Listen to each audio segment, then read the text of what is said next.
Jangan doakan kejelekan terhadap anak-anakmu. Wahai ayah, wahai ibu, jangan pernah terlintas dalam hatimu, apalagi sampai tercetus keluar dari lidahmu, terlafazkan, terucapkan ungkapan kata-kata yang tidak baik untuk anak-anakmu.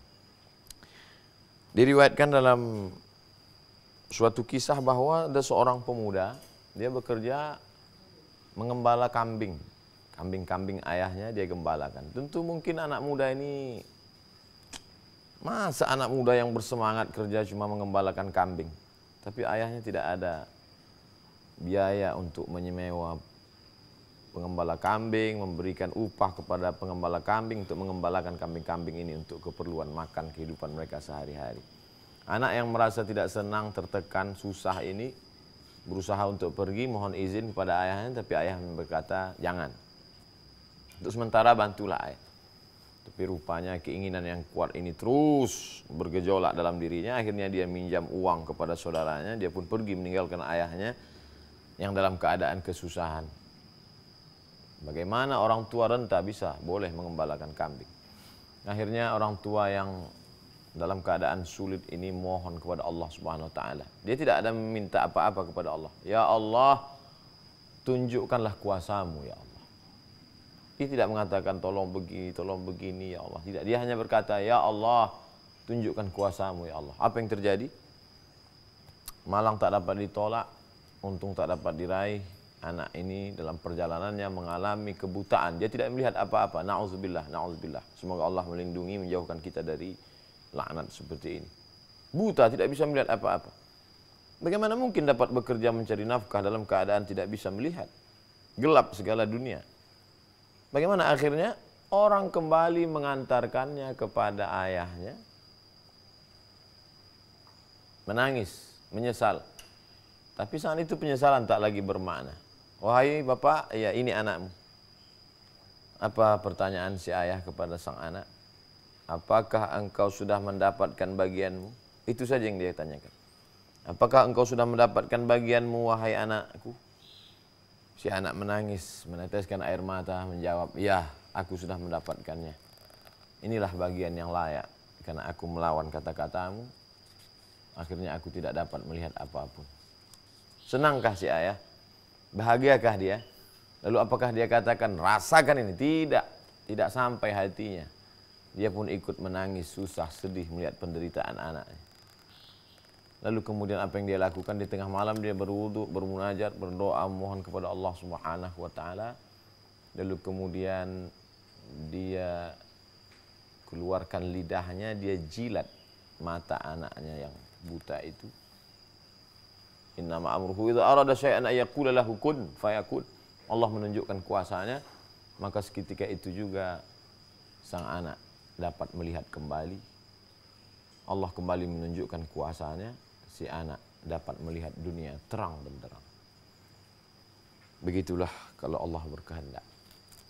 Maka setelah Allah Subhanahu wa taala orang tua. A'udzubillahi minasyaitonir rajim. Wa qadara rabbuka alla ta'budu illa iyyah. Allah sudah mewajibkan kepada seluruh umat manusia supaya menyembah, beribadah hanya kepada Allah, jangan sembah pada yang lain. Setelah Allah, wabil walidaini ihsana, kepada kedua orang tua maka berbuat baiklah. Begitu hebatnya Allah langsung orang tua.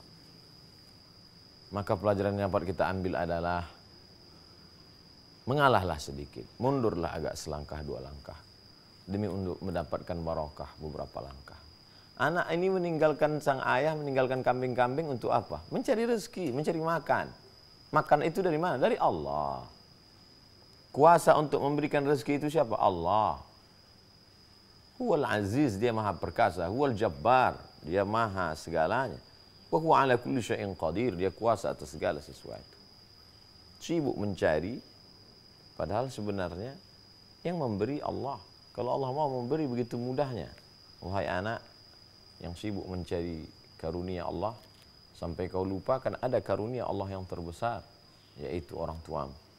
Oleh sebab itu maka pelajaran yang amat sangat berharga dari kisah singkat pendek ini adalah bahwa begitu kuasanya Allah Subhanahu wa taala menghilangkan cahaya dari mata sehingga mata tak lagi dapat melihat, na'udzubillah. Dan kuasa juga Allah Ta'ala mengembalikan pandangan cahaya itu. Di akhir kisah ini, suatu ketika ada seorang anak menyakiti, menyusahkan ibunya. Kemudian ibu ini emosi, hilang kontrol kendali. Lalu apa kata dia? Pergilah, semoga Allah mencabut nyawamu. Masya Allah, jangan sampai keluar kata-kata itu dari mulutmu, wahai ibu. Jangan sampai mereka berenang dalam genangan air matamu. Semarah apapun, jangan sampai kau katakan kalimat yang dimurkai Allah Subhanahu wa Ta'ala. Anak itu pergi, dia menyeberang jalan. Baru saja dia melalui tepi jalan, apa yang terjadi? Kendaraan melintas. Mungkin si anak tidak melihat, mungkin sopir tidak memperhatikan, tapi yang jelas terjadi, bam, nyawa melayang, mati. Begitu cepatnya nyawa berlalu keluar dari jasad, hanya doa seorang ibu. Wahai ayah, wahai ibu, semarah apapun engkau, doakan kebaikan. Wahai anak, seemosi apapun jangan pernah kau lawan. Diam adalah lebih baik. Tidak sanggup lagi diam, tidak sanggup lagi diam. Sampai akhirnya Allah Subhanahu wa Ta'ala memberikan balasannya kepada engkau. Karena tidak dapat kau balas budi baik mereka. Apakah dapat engkau balas bagaimana titik peluh keringat air mata ayah mencarikan makan yang halal sehingga engkau bisa menuntut ilmu? Dapatkah engkau balas bagaimana rintihan mereka saat melahirkanmu, menyusukanmu, melahirkanmu, meregang nyawa? Berapa banyak angka kematian ibu. Oleh sebab itu anak-anak bersabarlah, orang tua juga tataplah dengan tatapan keridhaan, kesenangan, kebahagiaan.